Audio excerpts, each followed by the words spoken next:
Ladies and gents, and my buddies, welcome back. Just want to do it for the next 30 minutes, I guess. Impromptu, not a doom and gloomer.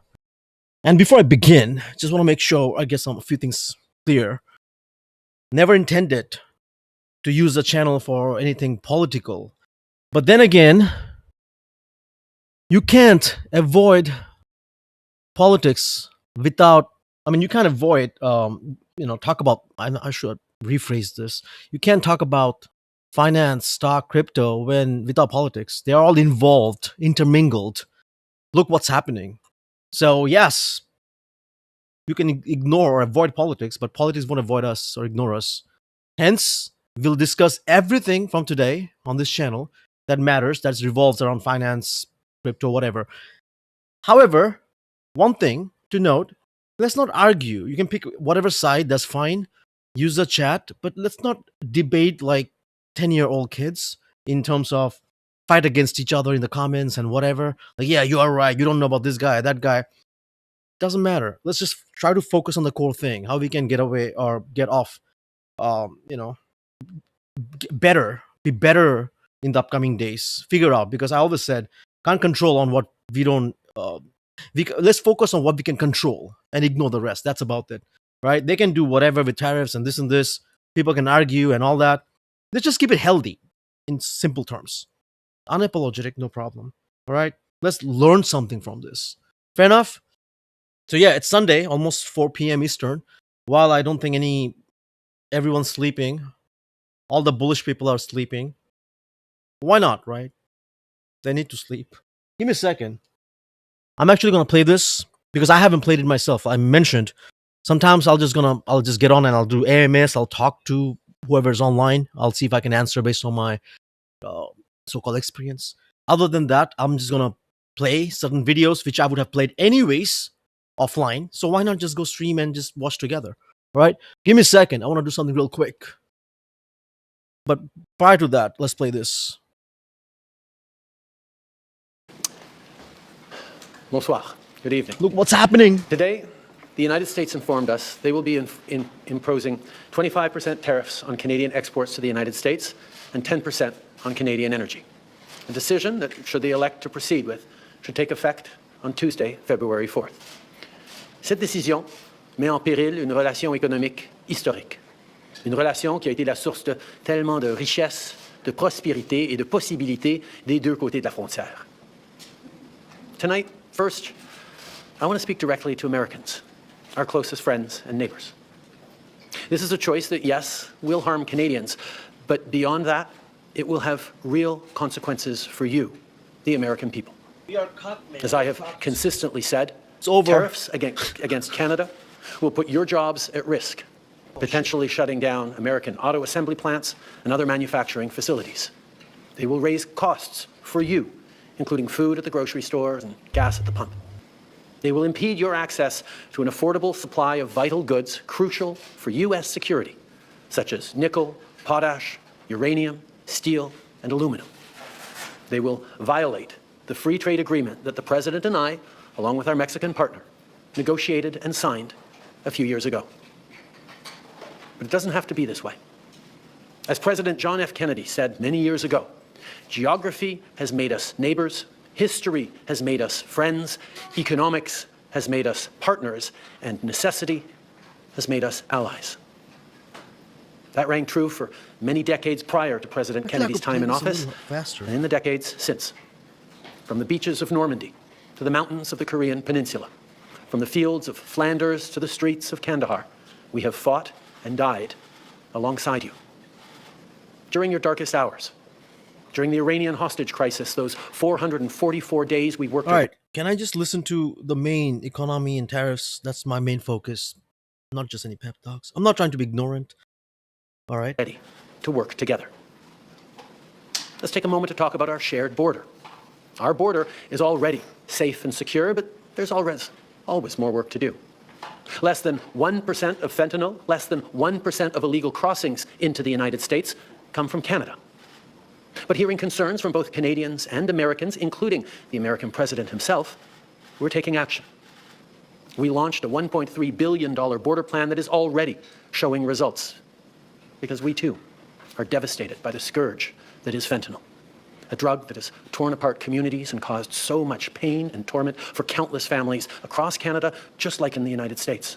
A drug that we too want to see wiped from the face of this earth. A drug whose traffickers must be punished. As neighbors, we must work collaboratively to fix this. Unfortunately, the actions taken today by the White House split us apart instead of bringing us together. Tonight, I am announcing Canada will be responding to the US trade action with 25% tariffs against $155 billion worth of American goods. This is crazy. But whatever, man. Not here to comment. It's like back and forth. This is a trade war. And people are talking about being bullish. There's totally uncertainty when you see the gold market. Gold is rallying from several days back. I mean, of course, it's not just investors or traders who are trying to hedge. It's mainly the other side of the world, the BRICS and others, who are trying to use more, be more, less reliant on dollars, basically. Anyways, let's actually finish it off. And please, by the way, whoever is watching this now or later, I'm doing this impromptu. I don't come really planned when I do this live right away. So what you see is what you get, total raw. I have one video, I have two more lined up. And if I see something random on my algo based on whatever they feed me, if I find it interesting, I will. And feel free to comment. I'll do my best to respond to it. All right. And provide feedback without any doubts. Like a lot of people like, hey man, can you just shut up? Let me watch the video. That's fine. I can do that. No worries. This will include immediate tariffs on $30 billion worth of goods as of Tuesday, followed by further tariffs on $125 billion. And I want to mention this. It says Canada retaliates tariffs and alcohol bans. Ontario just banned. Not that I'm going to run around with this. But if you look at this one here, what is this? President Donald Trump, okay. Over 100 billion. Okay, this is almost the same thing. And after this, I want to check on the Bitcoin stuff, whatever. Why not, right? I'll come back to this in a bit. I want to finish off with this. Worth of American products in 21 days' time to allow Canadian companies and supply chains to seek to find alternatives. Ce soir, j'annonce la réplique du Canada. Des tarifs douaniers de 25% sur 155 milliards de dollars de marchandises américaines. Dès mardi. Did you just see what he said? If people think that this is going to be overnight, like 10 days, it's 21 days, it's just getting started. It's going to take a while. De dollars de marchandises de plus. Like the American tariffs, our response will also be far-reaching and include everyday items such as American beer, wine, and bourbon, fruits and fruit juices, including orange juice, along with vegetables, perfume, clothing, and shoes. It'll include major consumer products like household vegetables, furniture, and sports equipment, and materials like lumber and plastics, along with much, much more. And as part of our response, we are considering, with the provinces and territories, several non-tariff measures, including some relating to critical minerals, energy, procurement, and other partnerships. We will stand strong for Canada. We will stand strong to ensure our countries continue to be the best neighbors in the world. With all that said, I also want to speak directly to Canadians in this moment. I'm sure many of you are anxious, but I want you to know we are all in this together.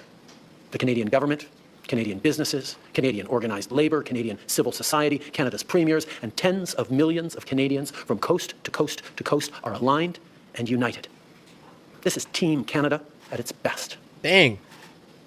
Plus tôt aujourd'hui, j'ai parlé avec les premiers ministres de toutes nos provinces et territoires. On est unis. I have friends in Canada, all right? I have friends in Australia and other places. I'm in US. I'm a patriot. For me, even if I open my mouth right now, it's gonna be a little wild. It's just like, yeah, this guy, that guy. No, nobody cares. We gotta take care of ourselves. Understand this. It's just like people gaslighting. Some of the politicians out there gaslighting us, and they're just watching from the corner and laughing. Look what's happening. But however, I want to give the benefit of doubt to whoever is in power, just to see. Because yeah, people voted for them to be in power. So let's see if something actually happens. It's just too early. It's just getting started, right?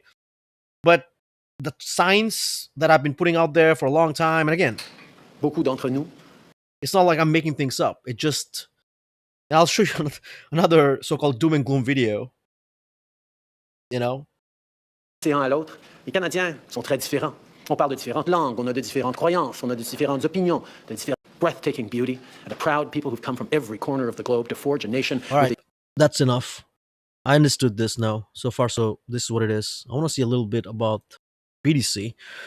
Bitcoin volatility, it went to 96 and then back to 97. The cryptocurrency market, and by the way, stock market is closed right now. It's weekend. God knows what's going to happen tomorrow when market opens Monday. It's not gonna be good. All right, that's all I can tell you.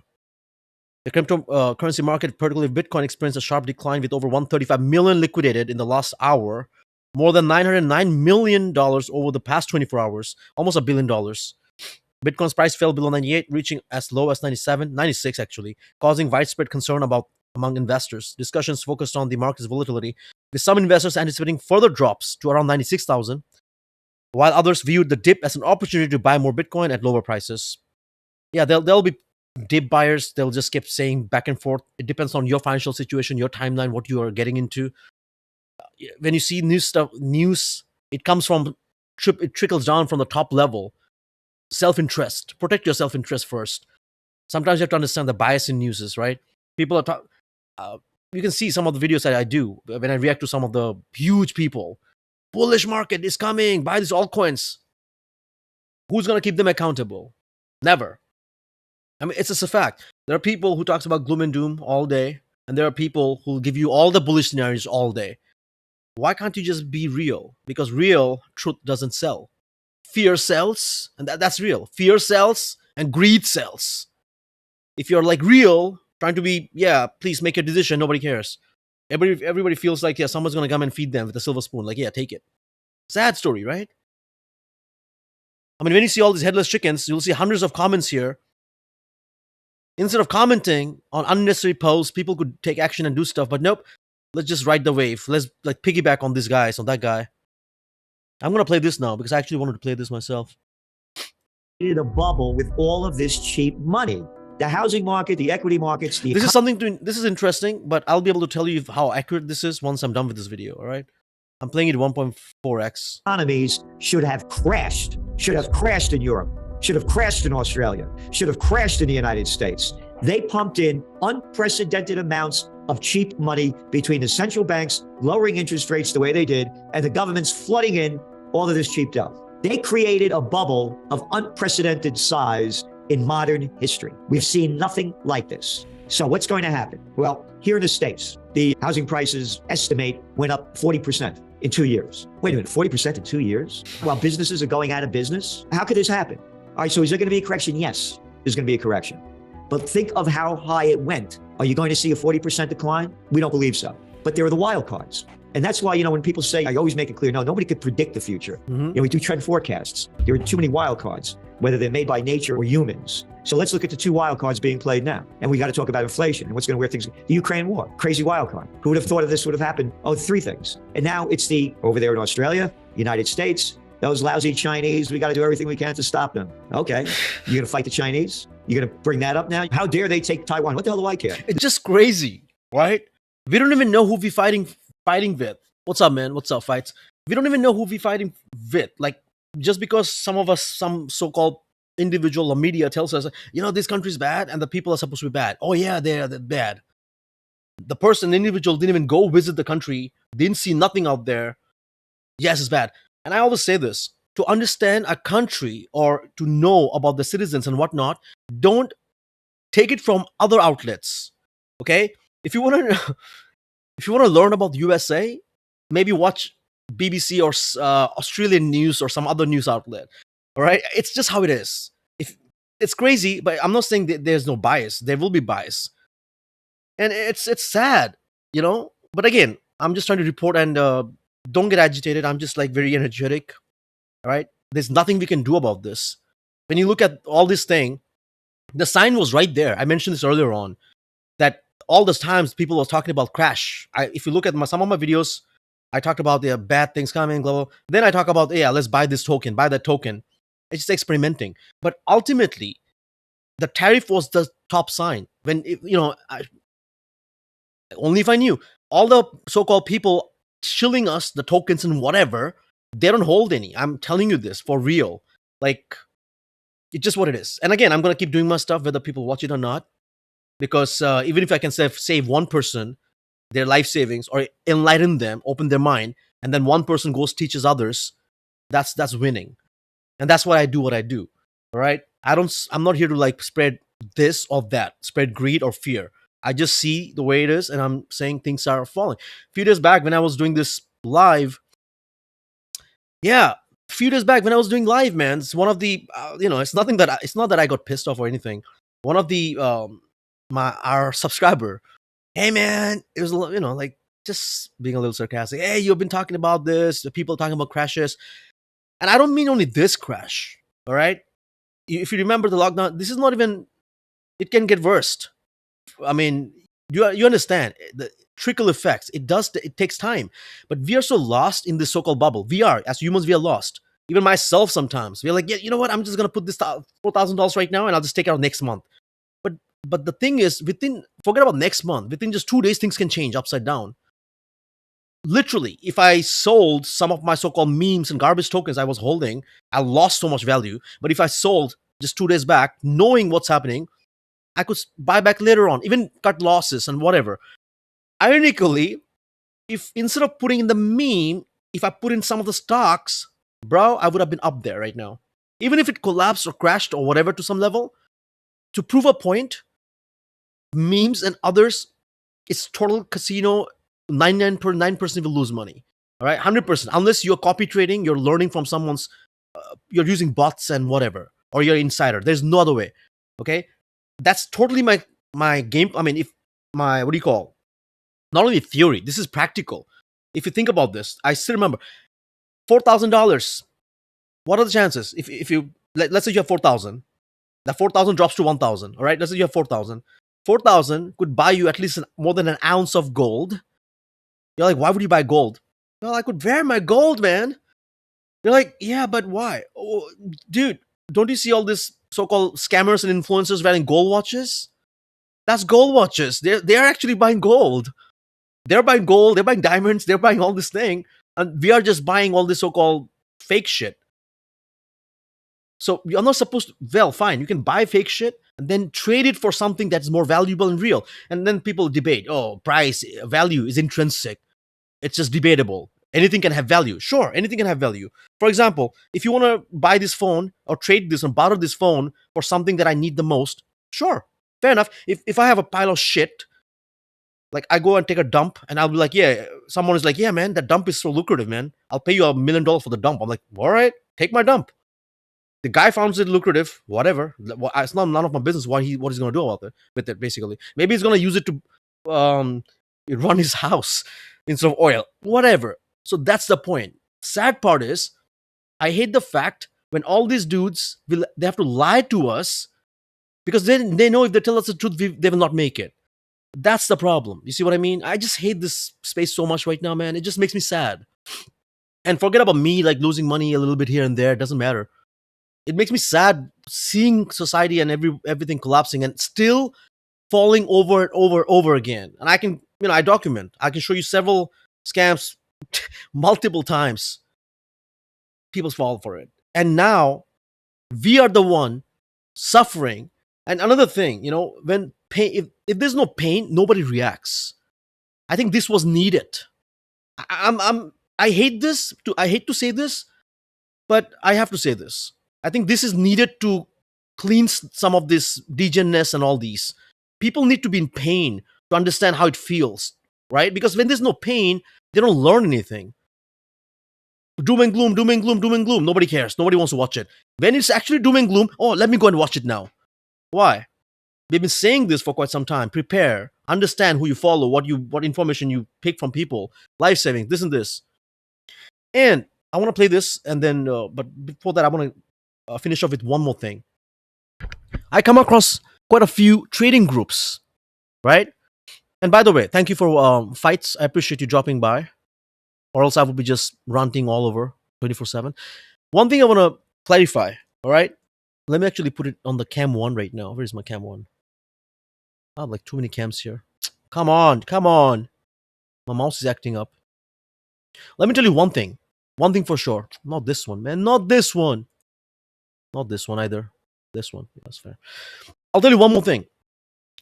any trading group, and this is just my friendly advice, friendly tips to whoever watching and watch later. If you are joining anybody's trading group, a paid trading group or investing group, and the person has huge amount of following on YouTube or other places, like millions, that's a red flag. I'm telling you this. There's no guarantee I'm not going to come up with trading picks, but there is also a difference. Here's the thing. The point is, if this guy's teaching stuff, that's different, like how to do this and make this. But if this guy shills your pick, red flag. If he has a trading group, paid trading group, and he shills you stuff, it's a red flag. And now let me just explain. I think it's a no-brainer. I hate to say this, but it sucks. You're milking it from the trading group, charging people money, $90, $100 a month, $200 a month. And over here, you're shilling the public. So first you let your trading people know what to buy, and then you use the public as exit liquidity. Yes, sir. That's exactly what's happening. And I've seen that. It sucks. Nobody can see this. I'm like, why? This guy has trading group with thousands of people who are paying him money to learn, I don't know, whatever ding dong. And I'm not going to mention names right now. Okay, there are quite a bunch of them I've seen. These guys, I called some of them out in 2021 as scammers. And I don't only mean in crypto, also in stock. Okay?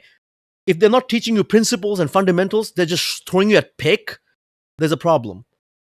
Avoid. And I'm telling you, I mean it. If you don't believe it, again, it's up to you. I can't control people's emotion, right? You just literally, they are shilling this to the insiders first.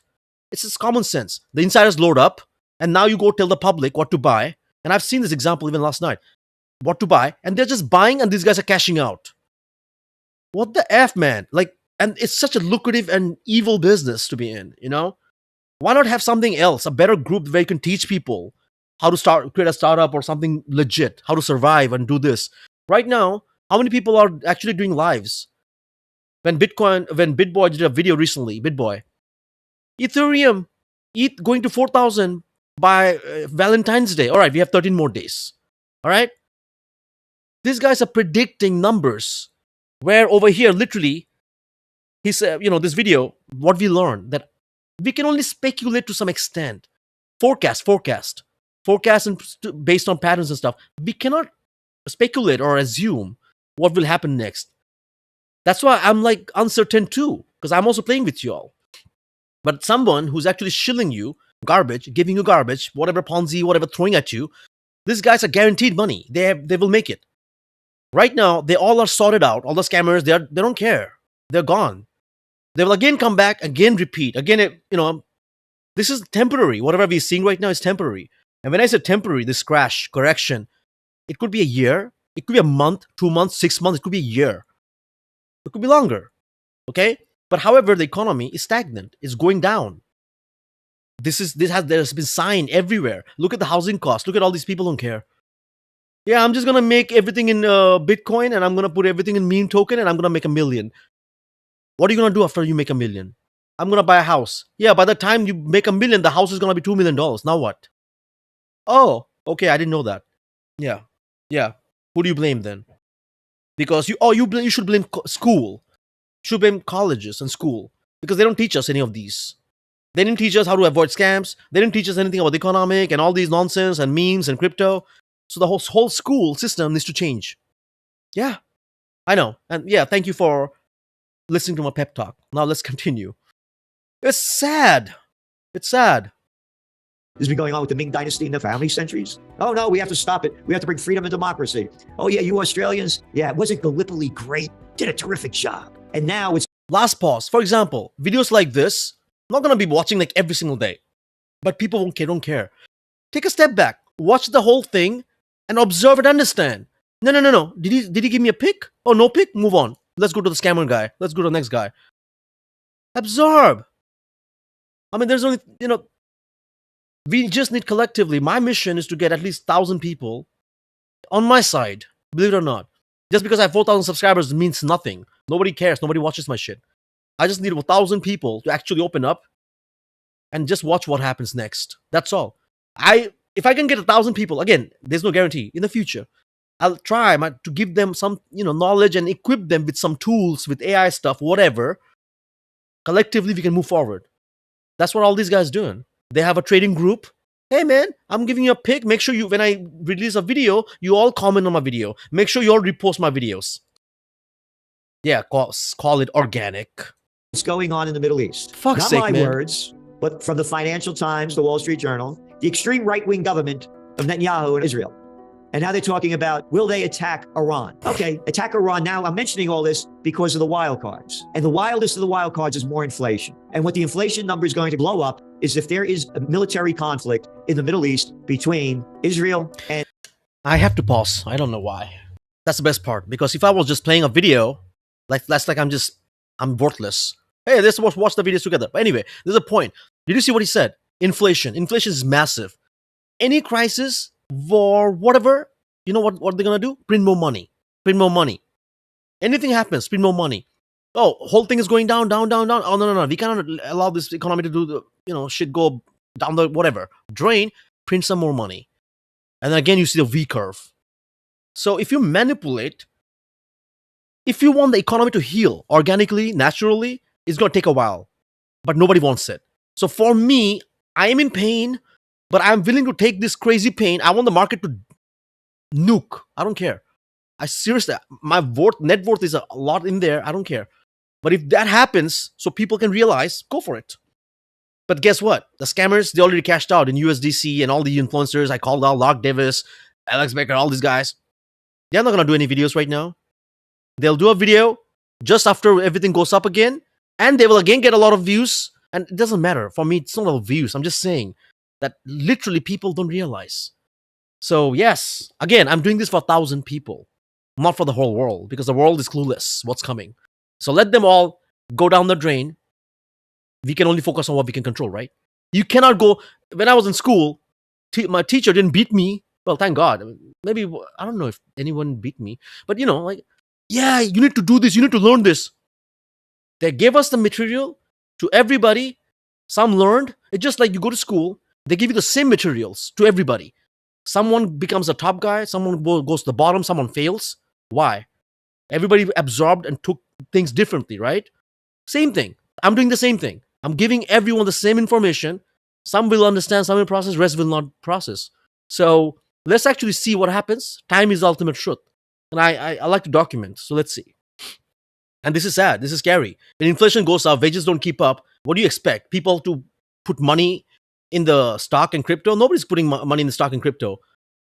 Retailers put money in stock and crypto. Guess what happens? The huge players, Wales Corporation, they pull out. They're going to put a little more money to manipulate. Hey, let's put some money. Let's put it in the green section. As soon as you see things going up, without realizing exactly what's happening in the economy, just because it's going up, you want to catch the green dildo. And we catch the green dildo, not knowing that these guys are manipulating. As soon as these guys will drop the price, all the retailers, buy. Okay. Now these guys are, again, pumping. Pumps. Retailers are buying the so-called, not the dip, they're buying the green. And now guess what happens? These guys again pull out. Again, repeat. So this is never going to heal. So yeah, let's see, man. This is wild. It's a wild time to be in, to be honest. Like, unless you're a scammer or you're a corporate son of a gun or a corporate CEO, whatever, max pain. Understand this. And Iran. They have protests going on now in Israel every week. Hundreds of thousands of people taking to the streets because of the judicial reform they want to do, which basically means there is no judicial anything. The politicians are in full control. So the people are taking to the streets. Think about this. Just think about this. Fails, they take you to war. If there's a military conflict, you're going to see oil prices, Brent crude, go to above $130 a barrel, US dollars. That will crash the economies and it will crash equity markets, housing markets. It will bring everything down big time. So we don't know where that's going to go. The same thing with the Ukraine war. If this thing continues to escalate, energy prices are going to keep going up. So will there be a housing? Yes, the housing is definitely going to go down. But the bigger one in the States is the commercial office sector. We have an occupancy rate, according to Castle, 50.4% office occupancy rate. Wait a minute. Half the people are going back to work than before the COVID war? Yeah, that's right. How about all the businesses that depended on commuters going out of business? A third of the dry cleaners are dried up, gone. Now look at the hotels that used to have business travel. Business travel has not come back. It's not going to come back. And the office sector, building sector was already overbuilt before all this happened. Now let's go back to you talking about raising interest rates. Oh, now you got to pay more on those variable rate loans while you have less tenants. You are going to see a crash It's an office building bust that the mainstream media is now just barely talking about, that we warned about 3 years ago. That's the one to keep your eye on big. In the States, yes, we're going to see a decline. New mortgage applications in America just hit a 28-year low. Now you're going to raise interest rates. Mortgage rates are going to go up. That's going to keep going down. But here's the difference. When we had the bust that happened with the panic of '08, we had the subprime mortgages, the banks, the gangsters. Hey, you don't have a job, you're deep in debt, don't worry about it. Here, sign over here. Yeah, that's something that I didn't understand, believe it or not. During 2008, I was just almost, early in college. I didn't understand any of these. None of these. The prime mortgage and prime, subprime, all these, man. That's why I say, if you have a role model, if you have a parent who's got guidance or whatever, who could actually guide you to some level when you're 20 or something, that takes you a long way. Far. It takes you far. It's a fact. Whether you take action or not, that's up to you. But getting the right guidance is very important. Like, only if somebody told me, go and check on 2008 or 2010, 9, whatever, 10. Look at the stock market. Look at each of the stock price and look at now. If put $1,000, $2,000, only if we knew, right? Only if we knew. And then if we don't care, then again, same thing happens 2013 or whatever. Represent DeepSeek. NVIDIA lining up for runway. I was talking about DeepSeek, man. Stock market going straight down. No, man, no. Yeah, I mean, I wouldn't be surprised. Seriously. I just told my dad earlier on. I was like, please stop. Don't buy any crypto right now. He was like buying some Aave and all these. I was like, please don't avoid this if you don't understand crypto as much. I need to, believe it or not, I need to equip my family, my parents with AI. I haven't yet. At least with ChatGPT, he can talk, he can speak and be like, can you just tell me with some fine tuning? It's important. But you don't want to make random decisions based on whatever. It's just hard. And let me tell you another thing. I was discussing about this DeepSeek yesterday live because I'm playing with it. Okay, I just started using it a little bit. For me, it's not a problem using ChatGPT and all that, but the problem is grift. Anything that for me, I like underdogs. I like challenges because if there is no like Peter Thiel, son of a gun, man. You have to be a monopoly. You don't want to be a competition is for losers. All right. Which means basically, as a consumer, all right? Okay, fine. I want to be a billionaire, man. When I said rich, I don't hate the rich. I hate the corrupt rich. Okay? I hate the corrupt billionaires. I don't hate billionaires. There are a lot of legitimate billionaires. Fine, make money. But what you do with your money is important. If you have like $50 billion lying around and you're not doing nothing for the world, I mean, what are you going to do with the $50 billion or $100 billion, whatever? It doesn't do any good to you. Like, I don't know. It's just like so-called greed and power, right? Being honest. Like, you're going to die anyways after some years or whatever. So figure, even if you want to equip your kids, your kids don't need 60, 30, whatever billions. Problem is, if you look what OpenAI did, right? So-called. I mean, yeah, America first. I get it. They're gaslighting us, citizens, literally. They don't give F about any one of us, man. Like, Sam Altman, full of BS. He wouldn't have released this OpenAI, the O3 mini that he just released. And then O3 high for the so-called coding, which I was just testing. They wouldn't have released this. They just did it because DeepSeek came out of nowhere. So if there is no competition, these guys will just lay stagnant and be like, you know what? Forget about updating. Let them just do whatever. I mean, they're not going to complain because there's no competition. They have no choice but to use our freaking service if they want it. And then DeepSeek comes out of nowhere. And now, so-called the government media, yeah, we are banning DeepSeek. It's bad. It's not secure. Who the F are you to tell us what's not secure? You have your own government spying on us from every freaking thing. Like, dude, the phone over here can listen to us. I'm talking about the particular product. Get on Facebook. You'll see that advertising running on the Facebook. I'm like, what the hell? Your own people, you go on OpenAI, unless you run it locally, it's a different story. Even if you go on OpenAI ChatGPT and you get on their privacy page, it literally says that whatever you give us, we'll probably use it for training our models. And if you go on the DeepSeek, it says the same shit. So why are you? What double standard game, man? For me, it's this is pathetic. When people say China has to be bad, India has to be bad, that country's why? And if I don't say bad, so-called this other side, so-called whatever right or left. Oh, this guy, he's against America. Oh, boycott this. These guys are going to be the first losers going down the drain.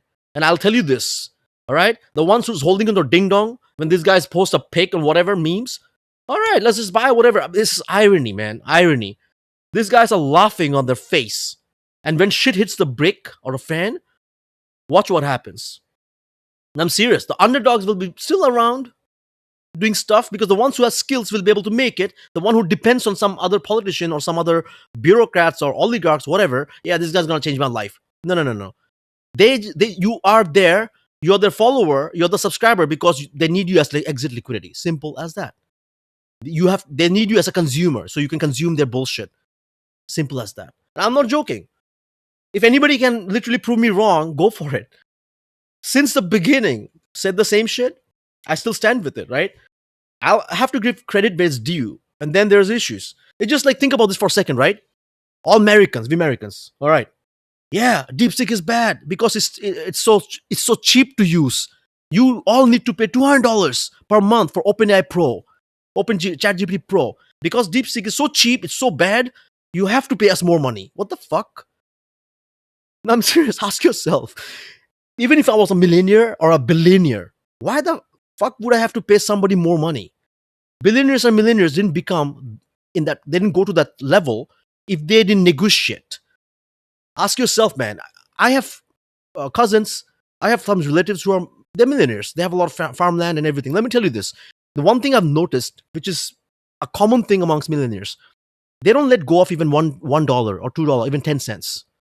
And that's a reality. They're very calculative. And I'm not saying that you have to be a scumbag or what do you call that? Stingy, right? Donate and do stuff, but they are very calculative. And us, most of us, hey, $1,000. Oh, okay, meme, NFT, okay, buy. These guys, no. They literally take a step back. And I'm surprised sometimes, I'm like, what the F? You're literally asking for a calculation of $10. You guys make so much money and you still want to, oh, where is that $10 gone? I'm like, that's the mindset. Mindset is what I'm talking about. So that teaches you quite a few things about how this world works, right? These guys have a lot of numbers game. Like they're adding a lot of numbers. They don't consume a lot. All these huge people, they don't consume a lot. We are the only consumers.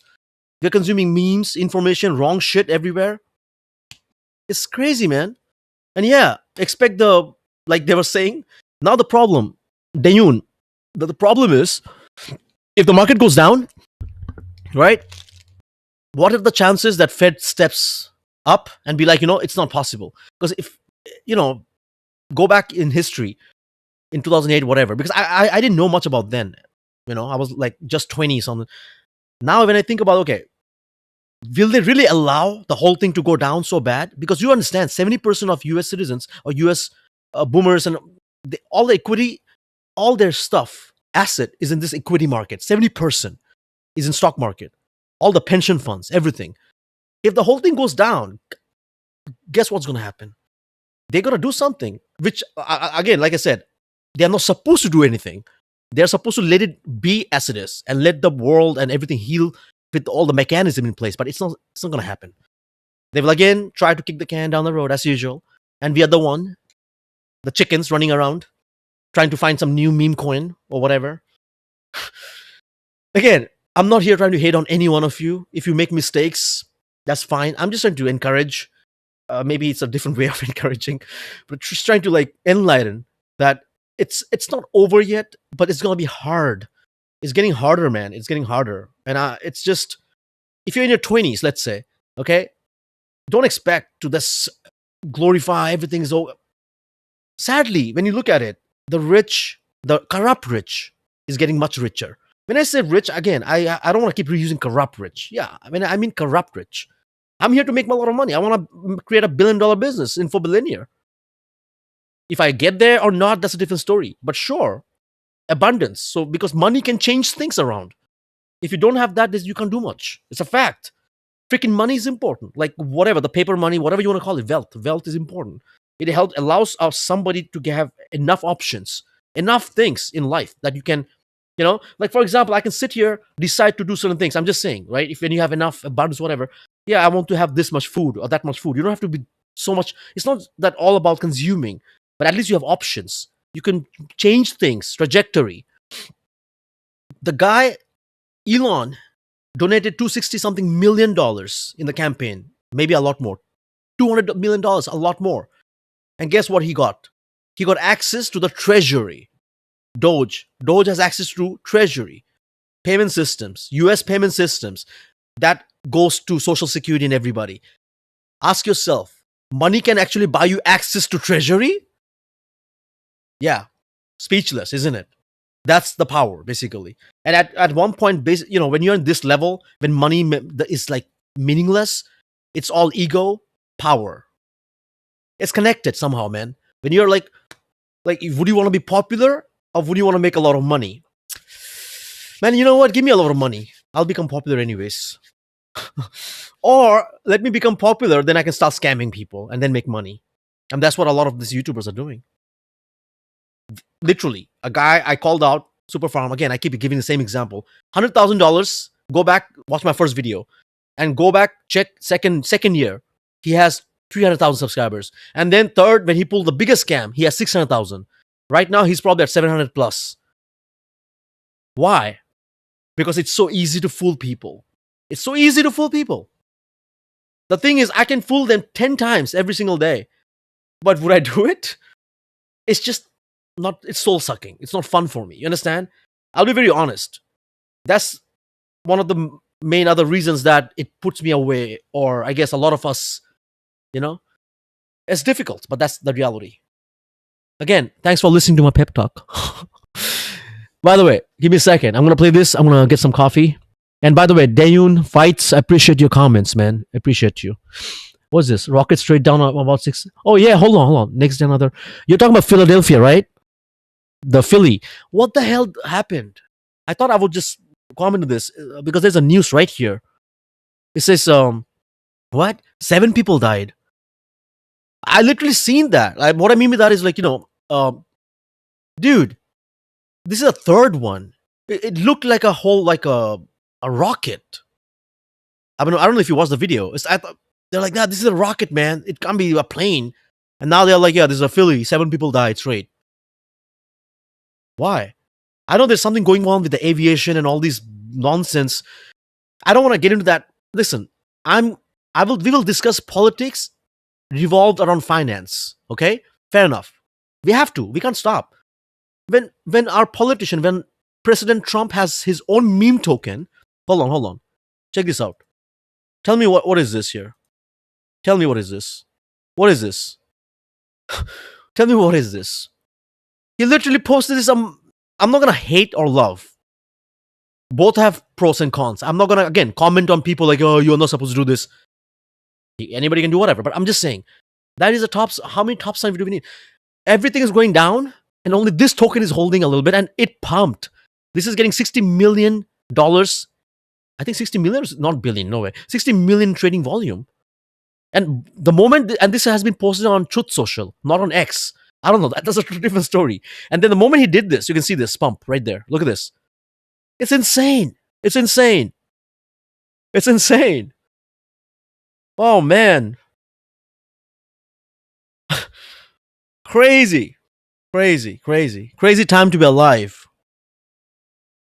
And this is the time when, some of us, a lot of you can feel lonely. You can get lonely because you need encouragement, motivation, moral support, because you probably lost money. You are a victim of some scam because you didn't realize. It's normal. I understand. Like when you look at somebody with millions of followers, you're inclined to subscribe to that channel. But when you see someone with nothing, you're like, why would I subscribe to this guy? It's crazy how our mind works, right? When you see the numbers game, the numbers is crazy in our mind. Like when you see huge numbers, it's crazy. Like how we process that versus what if we didn't have any numbers, right? Like none of us had any numbers. You strip all the numbers and put all of us individual on one platform, and let's see who has what to offer, who has the real skills. That's the thing. It's crazy, man. It's crazy. Let me actually play this. BRB. Be right back. Yeah, and you could buy a house. Uh-oh. That didn't happen this time. So yes, you're going to see a sell-off, but we don't see a bust in the states yet. As I said, when all else fails, they take you to war. They get your minds right off it. What followed the Great Depression? What followed the dot-com bust? The war on terror. Our magazine, the Trends Journal, in October 1999, we had forecast dot-com bust by the second quarter of 2000. And it did. Busted in March of 2000. The NASDAQ was down like, what, some 60 something percent before 9/11. We're going into a steep recession. 9/11 happens. You got a little clown of a nobody boy, a daddy's boy born on third base. George W. Bush. We're going to get that guy Osama bin Laden dead or alive. 88% of the people swallow the crap coming out of that clown's mouth. Forgot all about the dot-com bust. And then they created next bubble with the housing market and the derivative scam. They're going to do the same thing now. You go to war, it brings profits up. People get their minds off it. And I believe that's what they're doing. They keep selling war, and it gets the people's minds off of the problems that are existing. And we're talking about the whole system and central banks. We had a clown, arrogant, you're talking about taxes. Woodrow Wilson gave us World War I, gave us the Federal Reserve, and gave us federal income tax. We didn't have them before that. We need those tax. We're a Yankee Doodle dandy, a Yankee Doodle do or die. Do or die? Oh yeah, we got to go over there and save the world. And the people march off. They're doing the same thing now. People have no idea of anything. All they do is swallow the headline crap. We are in for the worst socioeconomic and geopolitical disaster in modern history. And look how low it's all gone for everybody. 64% of Americans are living paycheck to paycheck. You go to LA, you want to see homeless San Francisco? Before I left my heart in San Francisco, you bet you did. Holy, I can't believe what the place looks like. One after another. America's middle class has shrunk 11% since 1970. This was the land of opportunity. Now get a job at Walmart, get a job at Costco, get a job at Hannaford, get a job at the... When I was a young guy, they had hardware stores, stationery stores, drugstores, grocery stores, all gone. The chains own everything. Chains, the chains. And all we are plantation workers chained to the chains. And again, I just gave you the data. Oh, I forgot one. When the arrogant bankster bandits brought those interest rates down and the government's pumped in all that money, that cheap dough, merger and acquisition activity in 2021 hit an all-time high. Bigs got bigger. The bigs got bigger. They could give a flying crap about the people.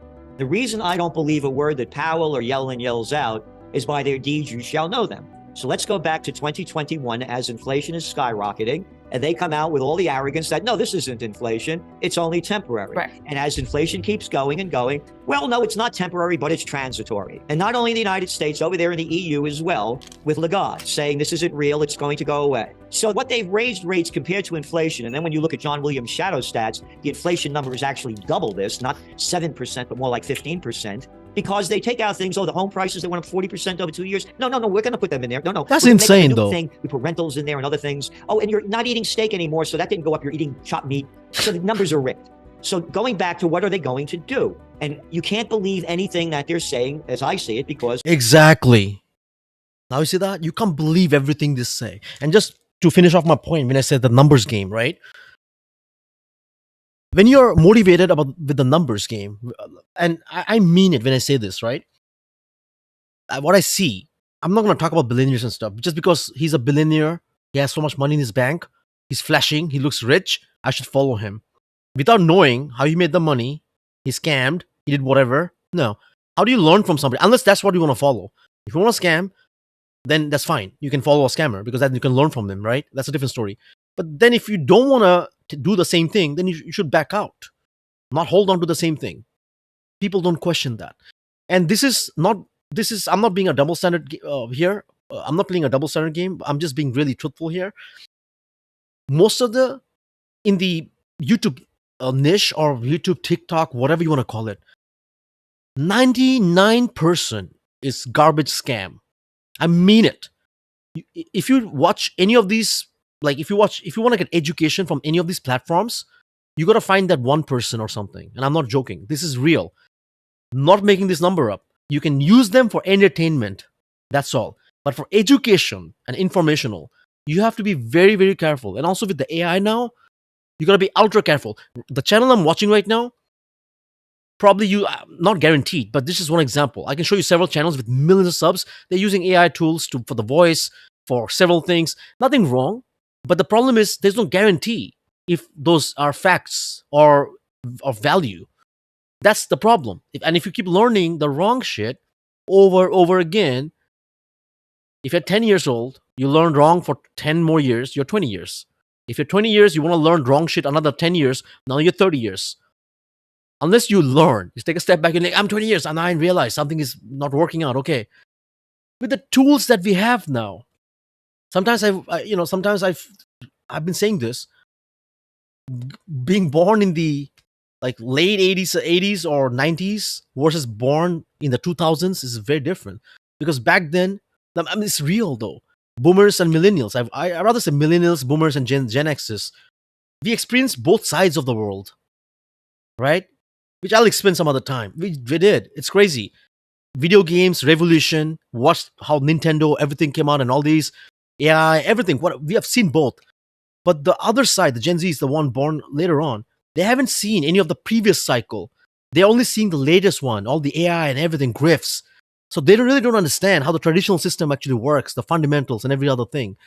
So sometimes I feel like, man, people are so lucky right now because they have so many tools. Back then, when I started, when I got into computers, we never had my first. I still remember, used to go to a LAN store. Then I opened my Hotmail account, my first email account. Then I had the MSN Messenger, so I could kind of communicate with my cousins in the USA and other places when I was back there. That was like chatting. There was no webcam. There was nothing else. Then we had the webcam. It took time. Now people are presented with so-called platforms and TikTok and all this thing and AI. They're just born into this thing and they can just start whatever shit. They can start a business on YouTube right like this. If I had my stuff then, I would be an OG. I mean, for real. So yes, it's just a timeline, you know. I mean, there's no excuse even right now for any age, I guess. You know, it's never too late. But I'm just giving an example, which is real. Yet people don't want to use the tools to go forward or utilize anything. Nope. Let's follow the scamsies and ding-dongs and just gamble my life savings. You know, man, I'll be very honest. Anybody who wants to like debate me in terms of like hard work and smart work versus like gambling and whatever, I don't give a shit about age. Whether you're 10 year, 20 year, 50 year, 60 year, I will compete any given time. No excuses. Simple as that.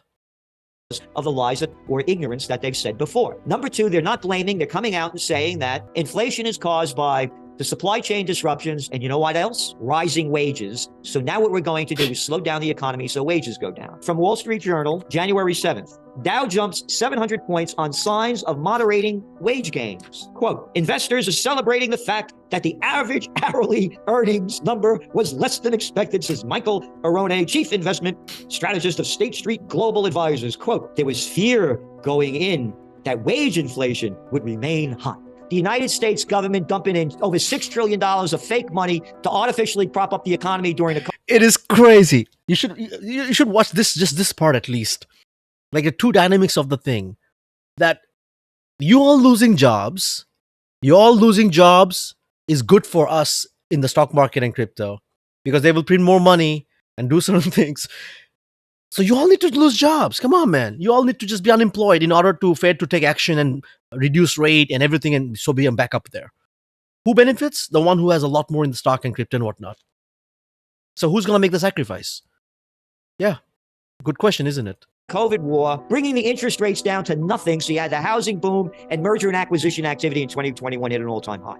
So going back to where it's going, it depends on what they do with interest rates. If they raise interest rates 50 basis points, the markets are going to go down really big and hard. That's the way I forecast it. Long term, they're going to lower interest rates. They do it all the time for the party in power. Again, we're forecasting a market meltdown if they continue to do what they're saying they're going to do. Right. We can't predict what they're going to do. Valid For points. example, in 2012, I thought the markets were going to crash. They didn't teach me about zero interest rate policy and a thing called quantitative easing in Economics 101 or graduate school. They'll make up anything.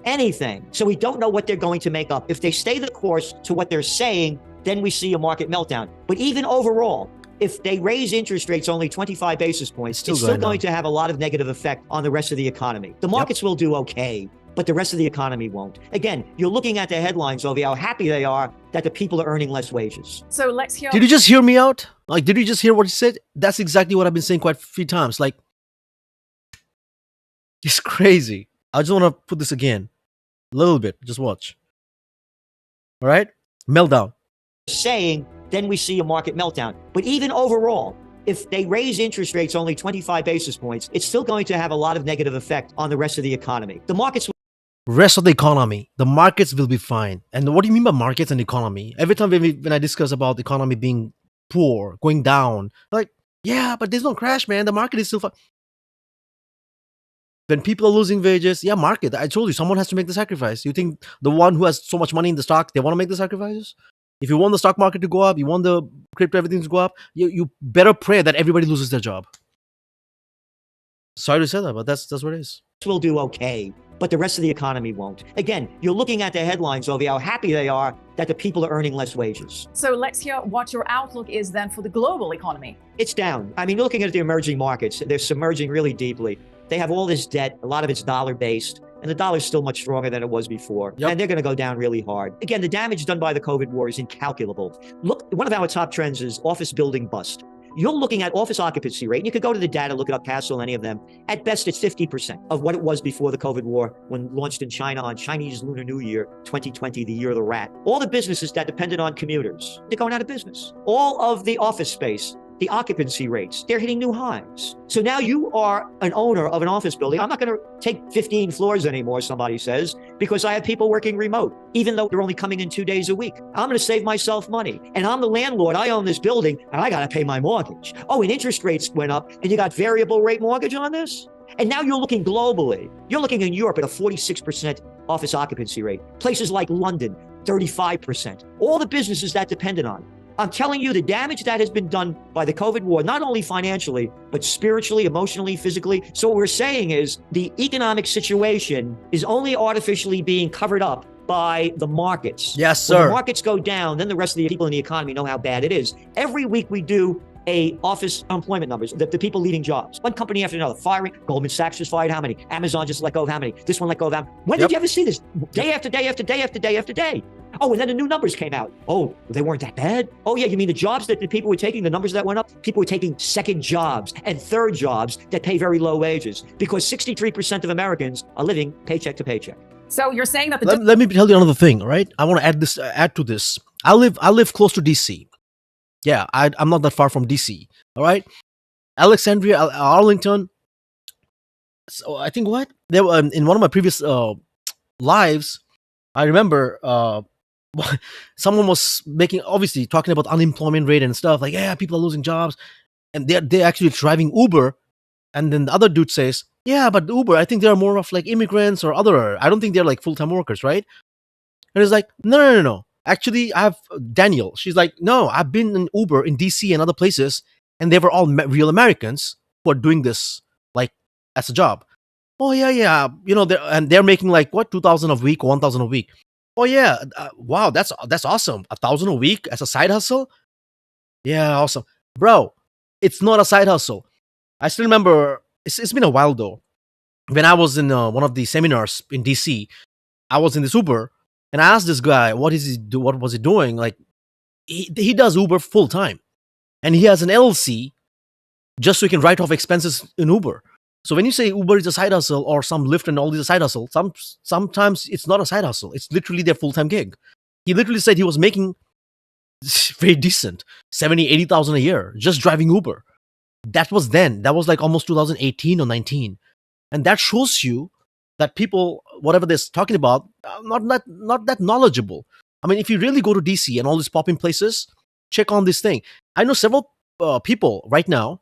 They're used to be in tech field, lost jobs, and all they do is as a side hustle or just I have to go out and do some Uber, and they do Uber. That's a side hustle. I get it because they're desperate. They have kids now. They want something they need a job, but if they don't have a job, Uber is providing them something, which is amazing. At one level, we never had any of these. Now, if you have no job or nothing, you can be like, yeah, I can at least do something while I find something. Like you don't have to wait. He's on LinkedIn. I'm just giving one example on database manager or whatever. He was on LinkedIn trying to find some new job. Worse, while he's trying to do some Uber once a while. That's a fact, man.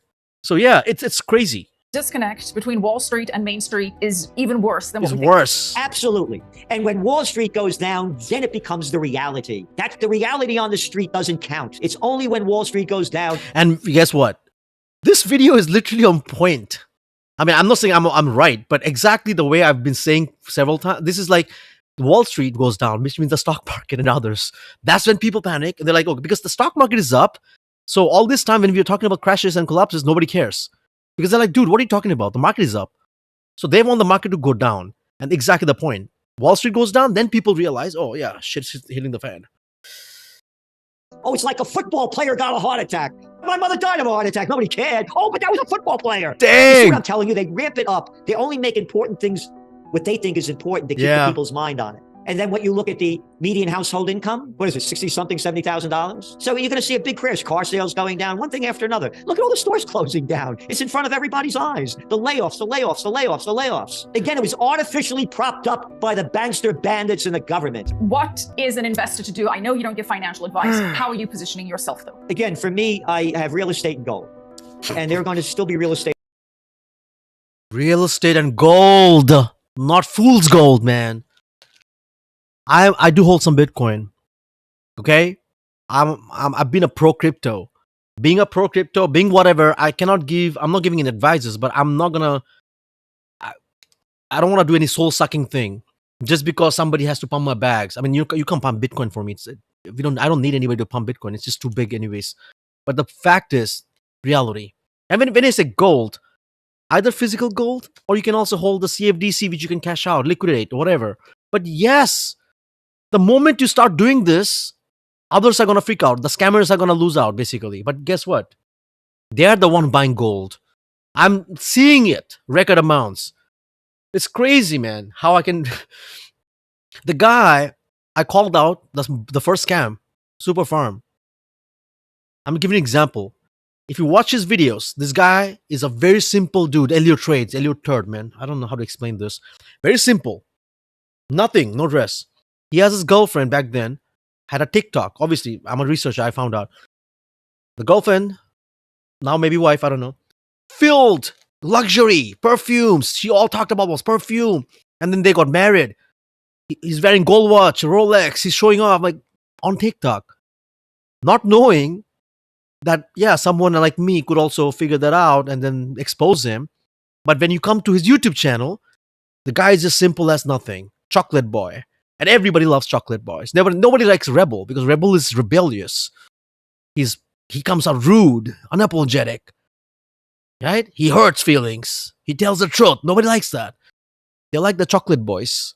You know, I call them chocolate boys. Like they just basically, listen to what you give you some pics, be like, as if like they care. Behind the scene, they're fucking in the ass, basically. All their subscriber base. That's the sad part. I'm not making it up. It's all documented. Yet, prove me wrong. Nobody can prove me wrong. Sorry, I mean, sadly, on that part. I hoped, but nope. And then 4 years later, CoffeeZilla comes and calls out the same scam. We all need some CoffeeZillas. A lot more. So they can keep calling so many scams. I mean, there's so many scams every single day. Every time you approach something or someone, ask yourself, is this a scam or not? Forget about how much is it going to make me. Forget about that. First, ask, why is it a scam? Why it's not a scam? It could be a scam. Yeah, that should be the first question. State opportunities. My first buy of gold, by the way, was at $187.50 an ounce. Wow. Back in the late 1970s. That's when I started becoming a trend forecaster. The Iran war was breaking out, the overthrow of the Shah. And again, just like they taught us to hate Russia, they taught us to hate Iran. The average person didn't know about the United States overthrow the democratically elected government of Mossadegh in 1953 because he wanted to nationalize the Iranian oil. And anyway, and the CIA and the MI6 overthrow. And Standard Oil and today BP, Anglo-Iranian Oil, took over again. So I said to myself, as everybody's hating all this, what would be the implication? And I started playing the futures markets and I started betting on gold and oil futures because I knew this thing was going to happen. And they weren't going to defeat the people taking to the streets because millions and millions were taking to the streets. And that's how I became a trend forecaster. I started looking at things for the way they are, not the way I wanted them to be, I like or that. what the government told me they were. And I feel the same thing right now that we're in that same position, gold and oil, because there's war breaking out. This is a real war. It's not a proxy. Most people will lose everything and they have no idea. Yeah, it's a real war. People don't understand the implications of all these until it happens. The one who actually goes through it feels it, right? Don't get me wrong. I struggle every single day. I mean, it's clear. I put in the work. I have to put in the work, right? I could just sit on the beach. No. Even if I retired, I don't think that's my mission, right? And that's not the case. What's the point focusing on what I don't have? Let's focus on what I have, right? Oh, what if I had this? I wouldn't be doing this. Who cares? Just trying to spread awareness, man, so we can learn something from this and come out strong. Simple. And everything is, again, it's been written on stone for a long time. Right now, you can see everyone's running around trying to find news. Go on every doom and gloom news reporter outlet and see what's happening. A lot of views. But all these days, nothing. Because now when it happens, people want to know exactly what happened. So the only winners I've seen are the ones who have been predicting, and I love what he said at the end, a trend forecaster. And I want to add a few things which I can relate. I call myself a trend and an observational forecaster. Okay? Like I like to observe things. Before I react. So I observe and then I talk about what happened, what I observed, instead of making things out. So that's what it is. Like there's an observational comedian. He talks about all comedy, all the comedy stuff he talks about is based on what he observed. Not like, there are comedians like they make up stuff. Some people just talk about their life. Some people just, but there are some called observational. And I like that word, observational, because that's real. You can't predict any of these or speculate, but when you observe, you learn the patterns. Quite a few things to learn from. Anyways, how long have we been streaming? By the way, thank you for tuning in. Whoever, I can't even see the time here. 1 hour. 1 hour? No, it's more than that, maybe. Let me see. And oh my god, look at the amount of spams. Look at this. Since I'm doing this, look at this here. Look, why? Just look at the amount of bots. They will tag me. They'll tag me, eligible users. They'll tag me for so-called free air. Why do they tag me? Because my followers, so-called, can see that I'm tagged. And they want some of my followers or whatever to fall for it. Oh my god, airdrop, free airdrop? This is just one. Then you have the second one here. Again, what is this? Crypto pump season starts today. Really? Man, can you guys do something about the spams and bots? No. They don't care. It's all about the money. What is this? No. Trending. Canada to the US. We have seen this. Calves. You said. I'm just trying to see. Doge? All right. Doge is trending. Let's see what's Doge. I'm just curious. Ouch. Why are you trending? Oh, this Doge is trending, not the other Doge. Elon, come on, bro. Doge is on a war pot. Okay, look at this. Yeah, thank you. She's attempted to block Elon Musk from accessing classified information. Anyways, Elon, do your job. Hope you do a good job. That's all I can say. I mean, I can't control his actions, right? Oh, wow, Arthur. He literally, again, authorized. God knows, man. Oh, wow. Last time I've seen he had like 500,000 followers. Now he has 600. Awesome. I mean, anyone who has money and following, you just 60% of American plebs don't have 1K of emergency funds. American plebs. Just look what he's calling us. We all Americans gave him all the money. He's in Singapore and other places skiing and chilling. We make him money by buying his Ina, Dina, Dika, whatever. And he's calling American plebs. 60% of American plebs don't have 1,000 of emergency funds. Wow. They're very worried about inflation. So Trump decides to hike energy prices via tariffs. He ain't a fool. Maybe he's trying to trigger a mini financial crisis. It's definitely in the maybe column. Maybe column. So biased, man. You people have this backwards. The price of crude oil.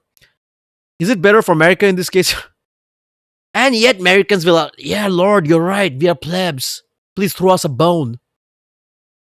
Freaking plebs. American plebs. Unbelievable. Hey, Grok, where are you? Let's go see what you got. What do you got?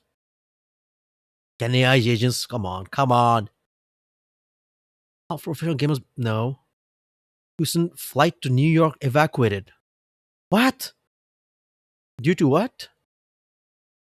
What? United Airlines flight from Houston to New York specifically engine fire? Didn't take off on Sunday morning? What is happening, man? I'm just a little confused here. Like, you have the helicopter, you have the Philly, and now you have this, like early today, Sunday. What is wrong with planes?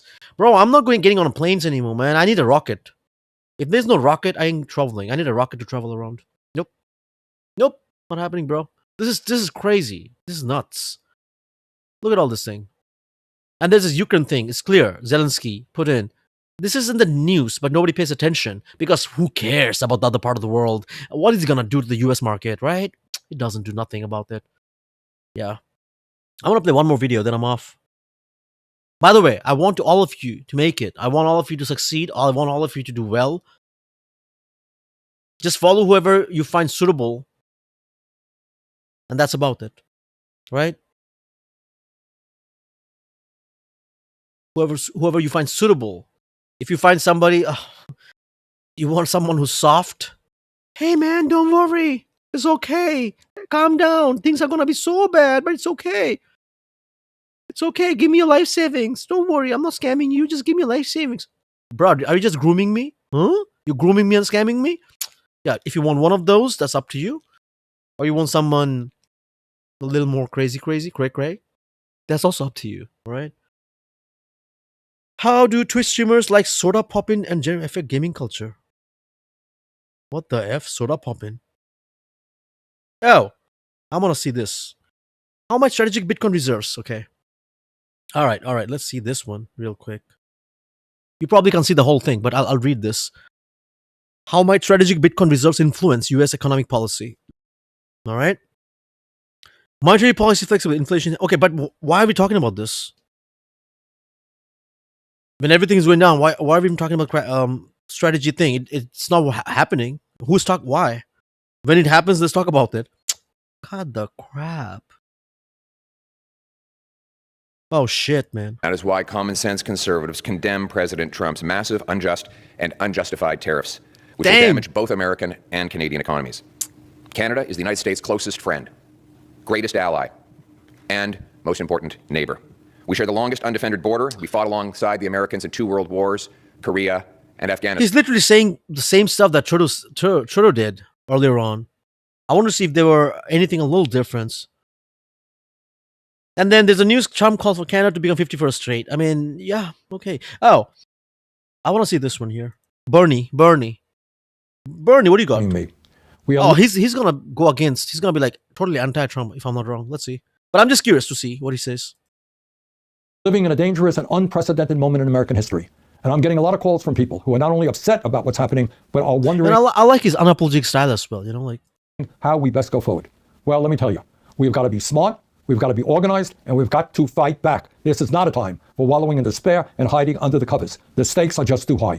We are not just fighting for ourselves. We're fighting for our kids, for future generations. We're fighting for the future of this planet. Facts. In the first 2 weeks of his presidency, Donald Trump defied the Constitution by ending birthright citizenship, fired government watchdogs, allowed drilling along our coastline. Oh shit! Pardoned violent insurrectionists, suspended. Wait! I wanted some economic stuff, not some political agendas, man. Bernie, I get it. But can I just listen to what matters to me a little more?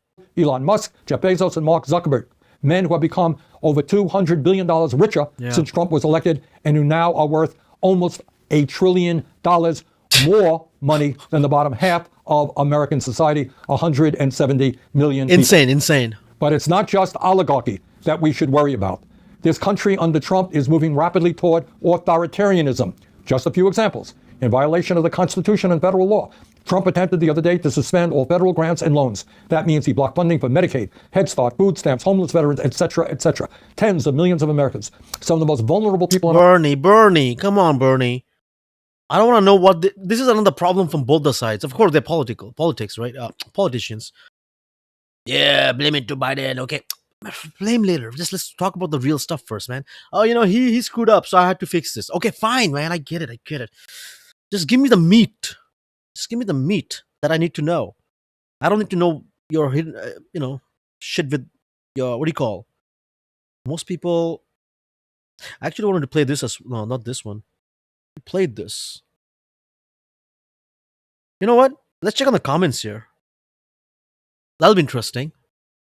I'm retired. Okay, retired. What happened? Let me see. Look at this here. You work 40 hours. A lot of spam. See, don't be fooled by all the bots here. Oh my god. Gerald's last comment is spot on. See what's real, not what's you're being told. I just say this. See what's being real, not what you're being told. Yeah. You can see the lies. Hedge accordingly. Yes, sir. That's a fact. What else is there? Hold on, give me a second. Just want to see if there's anything else I want to see before I move out. Where's my Steven guy? Steven, I'm waiting on you, bro. Where is your doom and gloom video? Come on, Steve. All right, there's one more, I think. America enters a global trade war. The middle class in crisis mode. Yeah. It's a trade war. Oh, nobody's doing any videos today. Why? Like, nobody has any videos. Not even CNBC. Why are you guys all sleeping? Oh, yeah, you're all rich, of course. Why not, right? You gotta sleep. While I put in the work, I guess. This is something I want to play real quick. Jim Cramer. Why not? Why not? I want to see what Jim Cramer says. That'll be interesting. Let's play this. There's always a bull market somewhere, and I promise to help you find it. Mad Money starts now. Hey, I'm Kramer. Welcome to Mad Money. Welcome to Cramerica. Look, my friends, I'm just trying to make a little money. My job is not just to entertain, but to educate. So call me at 1-800-743-CBC. Really? Really, Kramer? He's like, I'm here to make all of you money. No, bro, you're here to lose us money, you piece of... Tweet me, Jim Cramer. We had 2 sessions today. The first one was a great one, where Apple was soaring off its better than expected quarter. NVIDIA stock was fighting its way higher, and anything tech got taken up with it. But then we had this. By the way, this was posted yesterday. You can see the date here, 1 day ago, right? And I want to just check on the comments here. And this is the end, basically. All right? And I appreciate all of you. Second session, dominated by anticipation of the White House slapping tariffs on Mexico, Canada, China. Sure enough, at 3:46 p.m., we got 25% tariffs on Mexico and Canada, 10% tariffs on China, and the market, which had been sagging, just slumped into the closing bell. Sell. Yep, that second session held sway with the Dow sinking 337 points, S&P losing 0.5%, NASDAQ declined 0.28%. Oh, and adding insult to injury, by the way, President Trump later came out and said he was, quote, not concerned about the market's reaction. I wish I had that luxury. We have a lot to cover, so let's go right to the game plan for next week. All right, the fireworks start on Monday. Well, of course, we'll have to worry about the fallout, right, of the tariffs. But Palantir's reporting after the close. Now, Palantir's a really odd duck, so we're going to spend a second on it. Data-driven consultant that helps everyone from packaged goods companies to the Pentagon to get more out of the resources. Right now, they're focused on fixing the military procurement system. We give way too much business to a handful of defense contractors, and it jacks up the price of all the hardware we, the taxpayers, pay for. Now, Palantir's volatile, unabashed CEO, Alex Karp, is a messianic figure to some and a Pied Piper to others. He caters to his retail investor base, and the stock's a levitator. I call it GameStop with the brain. I've been saying it's going to 100 ever since it was in the 50s. Now it's at 82. Shows no sign of letting up. Mark my words. Holy shit. Tuesday's jam-packed. All right, now we start. Palantir bros. Pay attention. Jim Cramer. That's him saying it. A lot of things about Palantir being this. GameStop? You know what happens to GameStop? The morning with PayPal and Spotify, both of which could have terrific numbers. PayPal's now being captained by Alex Chriss. I think he's returning the company to solid growth mode. Now, PayPal used to be the king of digital mobile payments at one point. Then it fell in hard times as it frantically tried to play catch up to the buy now, pay later crowd. I believe Chris can restore the growth rate and the luster because PayPal serves as the digital wallet that often is the first Yes, pessimistic dipshit. Imagine. Where do you all find your names, man? Respect the bump, for sure. interaction that young people have with the payment system. Now, Spotify. No, but honestly speaking, I'll pay attention to all this because, I like to learn from this. And I can relate to Palantir. I actually held Palantir at one point. Oh man, I remember. Anyway, Palantir, I've been a huge user of PayPal. Like, used to do 6 figures at one point, like process payments. And of course, they had the honey scam and whatever. And I've been looking at it. If I got emotional about it, then I would be like, yeah, there are scams and whatever, honey, PayPal, $1 billion lawsuit. But what if I drop the emotion? It's just like money. For example, let's say I don't give a 2 crap about Elon Musk, right? But if Tesla actually has opportunity, why? This is a question I want to ask all of you. Would you really get it? For example, like Pfizer, okay? Pfizer is something I'm not interested. I think I bought Pfizer. Did I buy Pfizer? I actually bought Pfizer at one point. Yeah, I did. Way back. I think I had a friend who had Moderna. My point is, like, is there any moral thing you guys follow? Like, just because you don't like the CEO, you don't like the company, so you're not going to invest? My thing is, why? I know, I also have that issue. Like, but then again, if you think about it, it's not about that I'm adding to the value. I just want to get return and I'm out. I don't give a 2 crap about some companies, but if they're profitable, I'm just curious, Like, for example, PayPal is still down. I've been a user. I have been complaining about, criticizing PayPal. But if there's a chance, because it's down and there's a chance to go up and they're the underdogs, whatever, why not? Right? So I actually want to see what he talks about. Over from here on this list, I have AMD. I have some. I'm not going to say what I have, but yeah, Amazon. You have PayPal. Alphabet is like Google. Google, AMD, Palantir, and Lilly, if I'm not wrong. I was talking about Lilly. This is a healthcare. This is also not so bad. Anyway, I want to see what he talks about, and then that'll make sense to It's a me. classic beat and race story. It tends to blow away the estimates. I love these subscription Respect businesses. the You know that. pump. Think Netflix, Amazon, because of Prime and Respect Spotify's the always in dump. the conversation. We also hear from two huge drug companies, Merck and Pfizer.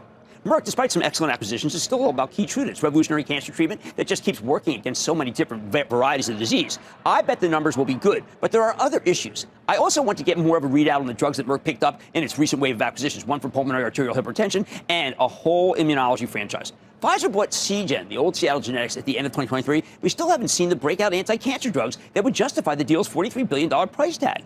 Now, maybe we'll hear something good this quarter. If so, the stock could soar. Very little downside at these low levels. The packaged food stocks have been dogs, ever since the GLP-1 drugs burst on the scene, especially PepsiCo. Packaged food. One of my faves, with its soft drink and snacks businesses. I think the new weight loss drugs make it hard for this great company to play offense. Hasn't helped that the supermarket has become an inflation battleground. But PepsiCo yields 3.6%. You never know when you can catch a total rotation into this beaten down group. Then again, if you want yield in this market, I'd much rather own Merck or Pfizer. After the close, Alphabet reports, and we want to find out if the search business is being cannibalized by its Gemini AI offering. I think YouTube is just on fire, and that covers up any weakness. The new CFO, Anat Ashkenazi, you might remember she was at Eli Lilly. She tells a terrific story. We'll be listening for anything about the growth of Google's cloud infrastructure business. If it is strong, the stock will fly. AMD's been quiet of late. I wonder if the Dang, chipmaker it's gonna has go landed down. some big wins, because in the wake of this DeepSeek affair, which proved AI outputs can do more with less computing power, AMD's cheaper GPUs suddenly look a lot more attractive versus NVIDIA's best-of-breed chips. Oh, come That's my on. thesis. Now let's see if it's true. Now, we've been focused on a He just destroyed my AMD. He destroyed my AMD holding. Damn it, man. I was just thinking, like, AMD, Intel is, people were speculating on Intel.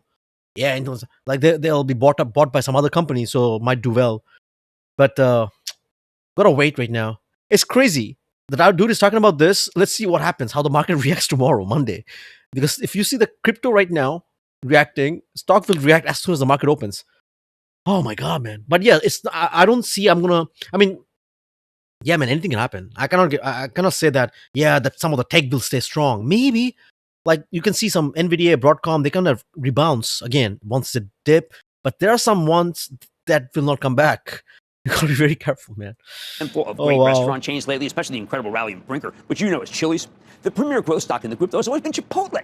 But somehow it's been lost in the shuffle here. Now, maybe this is a chance to get back in before the next big move higher. Buying Chipotle in weakness is generally the right call, like forever. Of course, it has a new CEO, Scott Vogt, right? But he's an old Chipotle hand. And the rest of the crew's intact, including friend of the show, Jack Hartung, former CFO, now president and chief strategy officer. It might be time to start a position. Wednesday, we get results from Walt Disney. Now, recent weather events could bring noise as hurricanes impacted Disney World last quarter. LA wildfires will likely impact the outlook for Disneyland this quarter. But I think everything else is hitting on all cylinders, including linear TV. Stocks soon can put in its recent weakness behind it. Disney is historically cheaper, which is why we've been telling members of the investing club to buy it.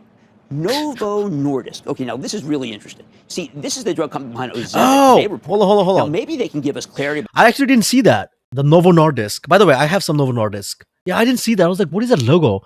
Novo Nordisk is another Eli Lilly, basically another healthcare niche. I did a video recently on Novo Nordisk. I want to see what he says, man. Please, Jim, leave my stocks alone, Jim. About how well these drugs are doing. Come on, Jimmy. Because Eli Lilly has already announced soft fourth quarter sales, but expects a very good 2025. Remember, we heard them when we were out in San Francisco. I'd like to do the same thing from Novo Nordisk. If you do, get good news from Novo Nordisk. Get this, you might want to buy some Eli Lilly before it reports on Thursday. After close Wednesday, we hear from Ford Motor. Ford's been a disappointment, largely because of warranty costs, things that went wrong. But with long-term interest rates high and likely going higher, their sales could be stalling. The stock's been awful, so there's limited downside at these levels. I question the upside. Thursday, more drugs. Yes, this is a tough drug week. Or aforementioned Eli Lilly reports. While CEO David Ricks announced here on CNBC that 2025 will be a good year, we got to get some more details before we plow in. I remain steadfast. We have a big position for the trust. Next, another trust holding, Bristol Myers. They got a whole series of great drugs. But the one people are watching very closely is Cobenfy. That's the first new class of schizophrenia medications in 30 years. Far fewer side effects than the current standard of care, if you want to call that a standard. No, Jim. You're just saying all this garbage. They're all sitting on your That's all I wanted to know. I just wanted to see what he's talking about. Hold on, what is this? Consumer lending. Companies outpaced the S&P for the last couple of years. 5-year return of 355%. FICO. Investor FICO at these levels. So FICO is down. I'm not interested in FICO and all this. So I'm curious what you think about FICO in this age of AI where consumer lending and all this data. I got to tell you, we love FICO. We did a lot of work on this company. We came back, and then we had Will Lansing on. I got to speak to Will Lansing. Someone put me on the phone with him, and I was out at a really beautiful hotel in Montauk, and we were just talking to the guy. The guy is dynamite. He is a serious practitioner of the game. Michael in Tennessee. Michael. Mr. Kramer, how about those Tennessee Volunteers? The Vols. My question Yeah. is, Pick up the phone. my Let's call this question is, guy. with the increasing demand, Let's actually call Jimmy. It'll be fun one day. I don't know. I'll try it someday. But it's not. How do we catch him live? We have to see someday. Like when he's actually live, I go live, and then we'll catch him live and we'll call him. Let's see if that works out. Drugs sell some. They don't need. That's so true though. Oh shit. That's so true. Healthcare on all these. That's a fact. Like, several ways. Like when he talks about restaurant, yeah, that's a different story. But drugs in the healthcare, it's just not debatable because they need healthcare is always needed, man. Yeah, drugs. I know. driven by the energy transition and electrification trends, do you see copper mining stocks as undervalued plays right now? No, I do not. I keep thinking about Simone Janikowski when she came on the show. A private company is going to use glass. I'm so afraid that one day we'll wake up and it's going to be glass everywhere in the data centers, and we'll say, why didn't Kramer say that copper was what was with Kramer? I mean, what was Kramer doing? And the answer is he was thinking about glass. Okay. Anyway, next week is jam-packed with... I only thought I was hyped up. Man, Jimmy is hyped up, man. He's super hyped up. I thought I was the only one like, he's like, this guy's like on the next level. Anyways, that reminds me when I'll be like a old boomer, old fart, I'll be like him. Probably, man. You never know. Hold on. Let's watch something else. CBS News. Canadian-Mexican plan to undo the tariff. Okay, this is interesting. Okay, in the midst of all of this that is going on. No, because we checked on the Canada and the tariff, whatever. Yeah, just because you drop by, so I'm just delaying my leaving. Basically, it's crazy. I was just about to bounce out, do some other work, and then I'll be back maybe later at night. And yeah, I don't know. To be honest, I'm just trying to absorb what's happening. And by the way, I do have another channel. Not that you have to catch up, but I do also play video games. I'm just showing you. Just bought this. This helps me cope, man. Helps me cope. Look at the amount of games I have. I just bought this last night. I had to use my life savings, man, which means I can't eat food for quite some time. And that's a fact. Dynasty Warriors. I mean, yeah, got a stream, Neo Edge X7. So there's two streams that I do. One is like this, talking, and another one is just go play video games and just chill. And that, yeah, entertain, I guess. There's another very important angle that we need to discuss at this point, and that is with Canada's other partner in the CUSMA Free Trade Agreement. The president of Mexico is introducing retaliatory measures in order to respond to Donald Trump's tariff announcement. Claudia Sheinbaum says her country will impose tariffs and other measures to defend Mexico's interests. She also accused the White House of slander for accusing her government of being allied. Holy shit. Hold on. 1 hour ago. Okay, so, okay. We have to also pay attention to this. Because of, look at this. Look at the CB Radio Canada is a Canadian public broadcast service. Okay, so if it's a Canadian, that means they'll be biased towards Canada. Come on. Let's not even get brainwashed, okay? Just watch. There's always something to learn from everything. With drug trafficking organizations and providing safe havens for cartels. Now, Sheinbaum says problems are not resolved by imposing tariffs, but by talking and engaging in dialogue. The Trump administration says tariffs will take effect on Tuesday and could be raised if targeted countries retaliate. Mexico and Canada are America's top trading partners, and together they provide Americans with food, medicine, oil, cars, lumber, electronics, and a whole lot more. So let's dig a bit deeper into the Mexican part of this story. We're joined now by our next guest, Luis de la Calle. He's a former Mexican trade negotiator and economist. Luis, very good to have you on the show. Thank you for making time for us. Thanks, Natasha, for having me. Very important day, very important issues for Canada, Mexico, and the U.S. Yes, and you know what? Talk to me about crazy, the reaction, because for us, I mean, this happens, right? We're the Canadian broadcaster. We're all Canadians. We're so focused on what Canada's response is going to be. But you all are our partners, and you all are getting hit exactly as much as we are as well. So talk to me about how the government is reacting, how ordinary Mexicans are responding to this. Oh, you mean you watch this CBS News? I mean, yeah, it's not a CBS. I'm just talking about, yeah, man. Oh, this is Chinese. We shouldn't watch this. This is this. I mean, who are they to tell us what not to watch? I mean, unfortunately, this is how our brain works. They know how to manipulate us, basically. Most of us, like, yeah, you shouldn't watch this. I mean, who are you telling me, man? Let me decide. I'm mature enough to understand, and give us pretty much whatever, unbiased, and let us process. But nope, dilute it down to whatever they want. If it doesn't fit in the narratives, no, it must be wrong. But yes, this is sad though. Mexican amigos and Canadian, they're hombres. They both are teaming up against US. We are done, man. Doom and gloom, bro. Doom and gloom. I don't know. We can go north. We can go south. Dangerous. Well, I mean, Mexico Scary. and Canada are the largest trading partners of the U.S., and that is the consequence, of course, that we're neighbors, that we have an integrated supply chain in North America, and of course, 30 years of free trade among the three of us. Canada is a very large supplier to the U.S., so is Mexico, and we are also at the same time very large markets for the U.S. I mean, 30 years ago, Mexico used to be a rounding error on U.S. Economic statistics, and now Mexico. All right, I'm gonna play this in a bit. Which part of Canada? I have friends in Mississauga. I have friends in Toronto, basically. But I actually been. It's been a while. I've been to Montreal. I've been to Mississauga, Toronto. It's been a while. But I've been there several times, like twice or four. Once it was for seminar that was in Montreal. It's a different level. They're like, why don't you visit us? It's been such a long time. I'm like, yeah, man, it's been a long time. Okay, Calgary, Alberta. I see. I have one his high school friend who is in Alberta. I think he's in Calgary. Just because his dad is well off back there, he's flipping houses. He does a lot of Airbnb, and I'm like, hold on. Everything is collapsing. Everything is going down. And how are you still flipping? And then, like, as if nothing happened. Like, he's making money. I guess it's just depends on different people or how they deal with certain things. Like, Vancouver is totally different. Like, it's gone in terms of real estate wise. But I think Calgary is a little different. I'm going to play this. Give me a sec. I'm going to get some coffee. Mexico is large. I mean, imposing duties on Mexico will have, of course, a severe. I have cousins in. I actually have cousins. Producers, Mexican exporters. No question about By the way, that. I actually have cousins in Mississauga. Like, quite a few cousins. Mexico has to be prepared for that. We have to look for alternatives, as you are, and your premiers in different provinces are suggesting, and we have to do the same thing on our side. But it will also damage the U.S. because in many sectors, the U.S.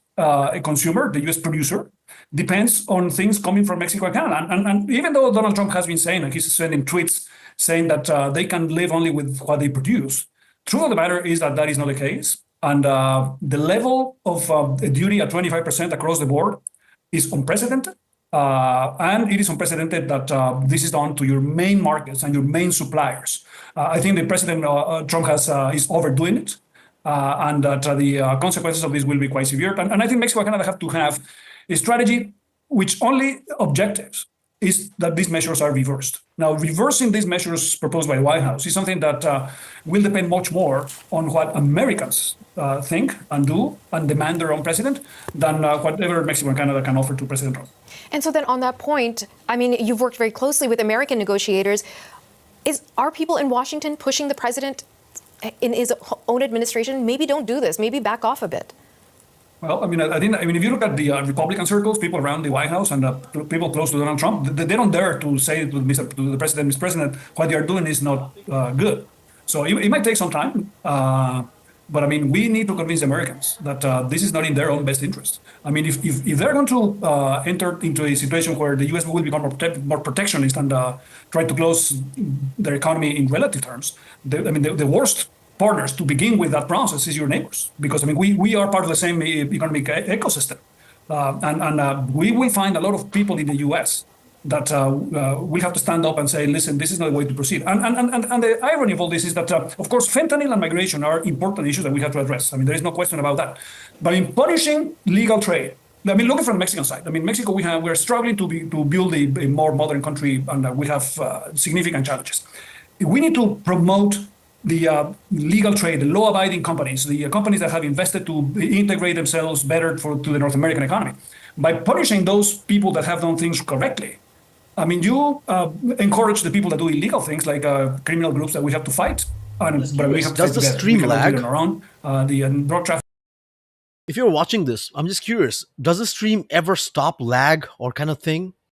I'm trying to watch on Twitch, and unfortunately, I don't know, man. My Twitch, there's one guy on Twitch. He's like, "Hey, man, what's going on?"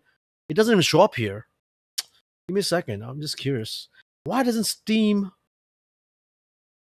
Like, Twitch account shows, I mean, the chat doesn't show up for whatever stupid reason. It's so weird. What am I supposed to do here? Let me just refresh again.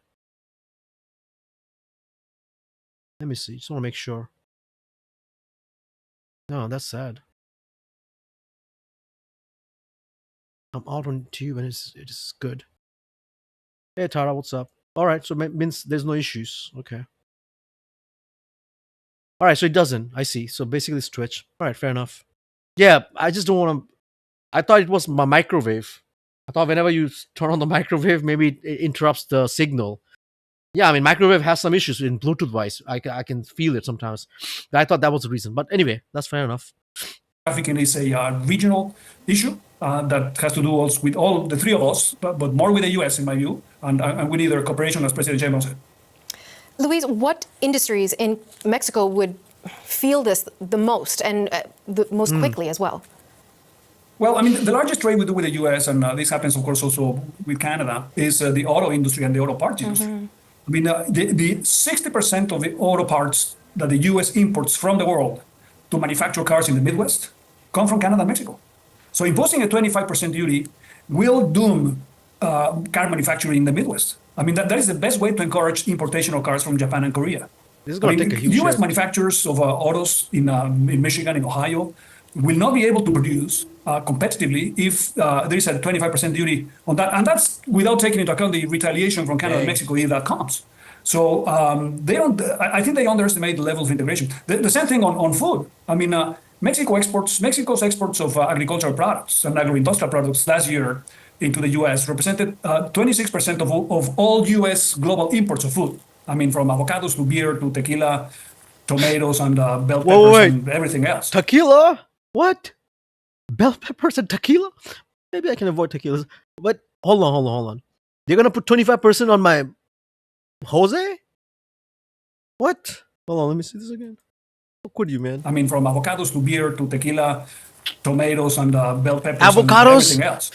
So if these duties No avocado and toast, man. We are done. on agricultural Over. products become a hindrance in terms of exporting more or have an impact on prices, U.S. consumers in California, in Texas, and many other states will begin to suffer either scarcity of Mexican products or high prices. Luis, I'll disclose to you that many years ago, I used to live and work in Mexico, and I was there at the time Vicente Fox got elected as the president.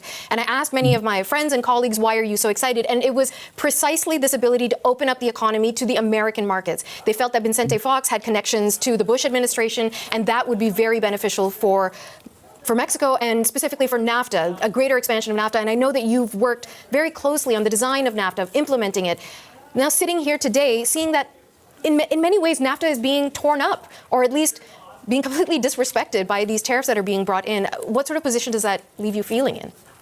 Well, I mean, we'll see how this ends up. I mean, we don't know. I mean, this is just the first salvo from the White House. I mean, I think that the level of integration, the successful integration of the North American economy, Canada, Mexico, and the U.S., will withstand this challenge from Donald Trump. I mean, this is going to be, there will be a lot of ups and downs, will be very complicated. I mean, President Trump has really raised the stakes to a level that is way too much. But there's structural reasons as to why it makes eminent sense for the U.S., Canada, and Mexico to produce together. I mean, the main challenge the U.S. has economically outside the U.S. is competition with China. And when you look this sector by sector, I mean, you realize that the only way the U.S. can compete successfully with China if it joins the creativity of Canada, the natural resources of Canada, the talent you have in Canada, and also the creativity, the workers, the abilities that we have in Mexico, because we complement each other. I mean, we have an economic system that is complementary to each other.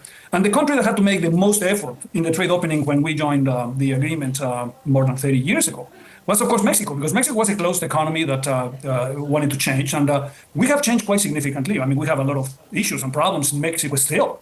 But I mean, if you wanted to bet how to transform Mexico, you would support the companies, the people that are doing what's right, and try to go against those that become like an obstacle for Mexico to grow. So punish these duties that Donald Trump is proposing are a punishment not only to U.S. consumers, because they are, but also a punishment to all those people in Mexico and firms, Canadian, Mexican, U.S. firms that have invested in Mexico and have done what's right, and have invested in terms of the rule of law and the certainty that the agreement brings to the table, which is exactly what you want. Wait, it says Canadian tariffs expected to raise costs for average American family by $830 USD a year, almost $1,000 a year. All right, that's Canada. All right, just assuming Mexico does the same thing, assuming China would do the same thing. I'm just saying, that's not funny, man. That's so funny. I mean, it depends on the consumer, what kind of goods you are consuming. I actually would like to see the Chinese. We have watched the Canadian part, we see the Mexico. I want to see the Chinese part. But at the end of the day, I also want to, before I end, I want to go to Grok. Let's see. Later, I'm going to use AI. Some others. I want to see what happened during the 2018 when Trump actually, because he did the same thing during 2018. So I would like to see after. Let me see. Let's finish this off. Luis de la Calle, thank you so much, sir, for your patience, because I know you had to wait a bit. Thank you for making time for us today. We really appreciate it. Muchísimas gracias. My pleasure. All right, I want to see something real quick here. So it says that during 2000, what was that? Hold on. So what happened during 2018 when Trump imposed tariffs? I just don't have brain farts too much. What happened during that time when Trump imposed tariffs? The consequence in the I can't even see this. The consequence to the economy or in the economy, whatever. They'll figure out the consequence. Let me see. The economy. How did it play out?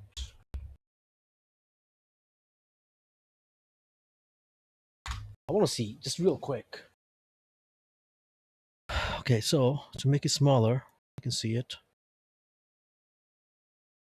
All right. In 2018, okay, President Donald Trump's administration implemented a series of tariffs primarily aimed at reducing the U.S. trade deficit with several countries, with particular focus on China. But, okay, focus on China. Here's a breakdown, all right? March 2018, March 19, 20, 21. Oh, that's pretty, okay. Trump announced tariffs on steel and aluminum, 10% imports from most countries, citing national security, okay. Exemptions were initially given to countries like Canada. Exceptions were initially given to countries like Canada and Mexico, which were later subject to these tariffs as well. Okay. July 2018, the US imposed tariffs on 34 billion worth of Chinese goods, followed by another 16 billion in August, escalating to 200 billion in September, and eventually covering nearly all Chinese imports with various rates. Trade war with China. Immediate retaliation. China responded with tariffs on US goods, targeting agricultural products like soybeans, which significantly impact US farmers. Revoked. Yeah. That's why I said anything can happen, right? What if they revoke again? I don't know. I'm just curious. Like, what if they come to a negotiation? But it's going to take a while. I don't think. And Trump has this thing. He's not going to like, yeah, okay. He's like, nah, I'm right. I'm going to make this happen. Whatever. I don't care. Let them negotiate. I'm not going to give in. Basically, you know what I mean? Let's see. Honestly, it's hard to say anything, man. But it is not good for most of us. It's not good for the market. It's not good for poor people, middle class. Simple as that. Additional costs are passed to consumers. Same thing. Look at this here. Increased costs. The tariffs increase the cost of goods for U.S. manufacturers and consumers as companies either absorb the additional costs. Like, what are the chances the company's going to absorb again? Like, yeah, layoffs, but absorb. Yeah, hire more people and absorb the cost. Let's make less profit, right? I mean, how many times did we see that? And then leading to higher prices passed on to consumers. Impact on businesses, supply chain disruptions. Many businesses had to find alternative sources or absorb higher costs, leading to inefficiencies and increased operational costs. The uncertainty, stock market volatility. The uncertainty caused by the trade war led to fluctuations in the stock market, particularly affecting sectors directly involved like manufacturing and agriculture. All right, so stock market opens tomorrow. We'll find out. And then agriculture sector, U.S. farmers face significant hardships due to Chinese retaliatory tariffs. Okay, consumer prices. There was a noted increase. So that there was a noted increase in consumer prices for certain goods, although the impact was not uniform across all products. All right, fair enough. Economic growth. While the U.S. economy continued to grow, the tariffs were seen by many economists as a drag on growth, potentially shaving points of GDP growth due to increased costs and reduced competitiveness. Global trade. The tariffs contributed to a slowdown in global trade growth in 2018 and 19, as other countries have also just. Okay, I see.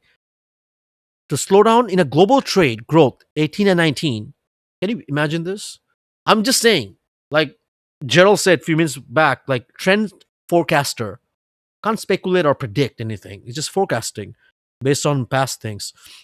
Negotiation agreement. Despite the tension, there were ongoing negotiations which eventually led to the Phase 1 trade deal in January 2020, which saw some tariff reductions and commitments from China. It's crazy. Imagine what happened in 2020. Remember? From 18, 20, and then 2020, boom. And then bilateral relations. The trade war strained US-China relations, influencing not just economic, but also diplomatic and security dialogues. Okay. Long-term effects. The tariffs reshaped some supply chains, encouraging diversification away from China, but the cost of increased complexity and cost for many businesses. The experience has influenced subsequent US trade policy discussions, emphasizing supply chain security and national interest. Again, the peer highlighted the complexities of modern. I say. So, makes sense. It's not going to really tell me all the doom and gloom. This is AI in a certain way. It's trying to dumb down to some extent. All right, fair points. Ladies and gents, yes, tough times, but now they're talking what strategic, man. There's nothing much I can find. We literally seen this. The Canada and US, the tug war. Putin forces Europe bowing to Trump. Look at this here. Putin forces Europe bowing to Trump's policies. Trump proposed Canada's 50. That's what he wants. Hey, listen, we're gonna keep increasing stuff unless you become the 51st state. I don't know what to say, man.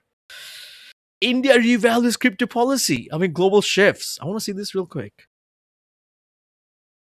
The worst part is, even if crypto was so-called illegal or not, whatever you want to call it in India places, a lot of them still use crypto and they scam. Not just from India, but a lot of places. This is the sad part. Just because it's illegal and they don't hold it, they are running the most biggest so-called Ponzi farming market, or what do you call that? Pig slaughtering? Butchering? I want to see this real quick. India currently has a 30% capital gains tax on digital assets and a 1% tax deducted at source. Okay. So they're trying global, the US recent crypto-friendly policies. I see. This still doesn't prove anything, you know. I mean, this so-called blockchain technology, all this rubbish, just make money and get the F out. That's simple as that. All these so-called narratives and explaining, like this guy would do a total 1 hour long video explaining why this is good, use case. Nobody, just storytelling just to sell us some garbage. This is the sad part, right? All you have to focus is like, if there's enough hype, if this is not going to rug pull, enough hype to push it up so you can actually sell at a profit and exit. That's it. No too crap about the founders and this. Oh yeah, I want to support the founders. Well, I'm going to hold bags. I'm not going to sell. Bro, I'm going to sell. If you don't sell, I'm going to sell before you. You don't sell. I don't want you to sell because I need to sell before you. Simple as that. Yeah, this is the sad part. You know, this guy's... Oh shit. What just happened, man? What just happened? This is the only token that's up. And I'm not even joking. No, it's not 27. I had to crash out. Look, it's up 4.7%. Can you even debate? The whole market is crashing. This is the only thing that's...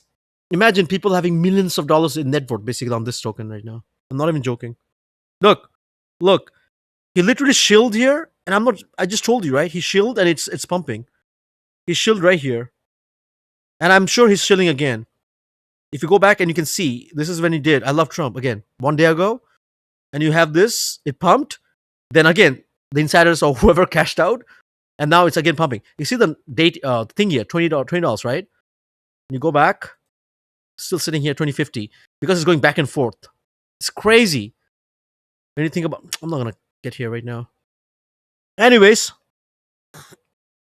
I want to take my leave right now, man. It's too much to process. I appreciate all of you. And again, stay tuned. I'll probably, again, go live later tonight or tomorrow, as usual. Just like I like to do things impromptu. I have to do certain things to pay my bills, which is like other stuff, work, videos. So, yeah. Stay strong and educate yourself. Understand what's going on. No, I don't think any country or any individual is our enemy. It's basically that. Always remember, there's a saying, right? The enemy is within. Every time the enemy is actually within, it's in our house or in our, you know what I mean? Who's going to kill you? Somebody's going to come and kill you from outside. No. You should worry about what's inside first. That's more dangerous. And that's the reality. So don't get into any gaslighting issues. I see this very common thing. Like, they get away laughing at our face because they all will just, hey, you are this side. This guy is against us. Go fight. And they just take a step back and they just laugh. and we are the one being losers. So, and I'm not talking about being rich or poor being, I'm just talking about the corrupt and the one in power, basically. Whoever trying to control and manipulate and gaslight. That's the thing. Not trying to name names, but you see this everywhere, right? So let's actually see what happens tomorrow. I wouldn't say there's any guarantee of any pump. You cannot expect a pump tomorrow, which it's going to be crazy. If tomorrow pumps, there's a huge problem. Means people are getting slaughtered or manipulation or something is happening because there's no other reason. There's no catalyst. Like what? I would be happy, but just thinking like, what if I wasn't greedy? What if I just didn't ape in my so-called life savings in the thingy? Not life savings, but yeah, let's just put some meme token from this token to that token. What if I just cashed out and just be like, yeah, you know what? I'm done. Let's just put in some gold and just some stock and just focus on work. But nope. What if this 4,000 can just double, be like 10,000 or 8,000, then I can just take out. That is very difficult. That's hard to process. And I'll be very, very honest, all these people, investors, top level investors or creators or YouTubers and influencers, they don't think like this. They will, because they control the narrative. So their win is always guaranteed. However, if they take the money from their winning, and they gamble away in some other Ponzi because of their greed, and they lose, yeah, that's possible. That can happen. Like people who are just cashing out on their own memes, now they just want to make double, triple, and they found something like Trump token, and they buy all-time high, now they are down. They've seen this a lot. But no mercy. These are scammers. They are playing with other people's money. They are losing other people's money by gambling. Like, I don't know, man. What could be the scum of the world? Just imagine. Anyways, ladies and gents, thanks for watching. Again, appreciate your time. Pessimistic, deep shit. Tara and everyone else, thanks for keeping the chat clean. Always something to learn. And, yeah, look at that. Shiny chat. Imagine if you said something nasty, it would stick there forever. Thanks for watching again, and I will see you very soon.